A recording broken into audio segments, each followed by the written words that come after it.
এক সময় একটা ছোট শহরে একজন ফুচকা বিক্রেতা ছিল। তার নাম রহিম।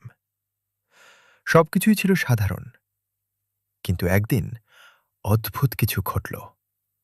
একজন ধনী লোক এসে বলল, আমাকে পৃথিবীর সবচেয়ে দামি ফুচকা বানিয়ে দাও।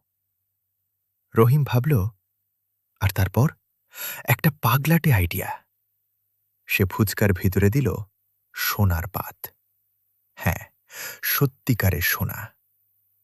পরের দিন সেই ফুচকার ছবি সোশ্যাল মিডিয়ায় ভাইরাল হয়ে গেল। মানুষ দূর দূর থেকে আসতে লাগল শুধু সোনার ফুচকা খাওয়ার জন্য। কেউ বলল এটা বিলাসিতা, কেউ বলল এটা পাগলামি। কিন্তু রহিম, সে শুধু হাসল, কারণ সে জানত মানুষ শুধু খাবার না, একটা অভিজ্ঞতা কিনছে। আইডিয়া যত অদ্ভুত, ততই মানুষ আগ্রহী হয়।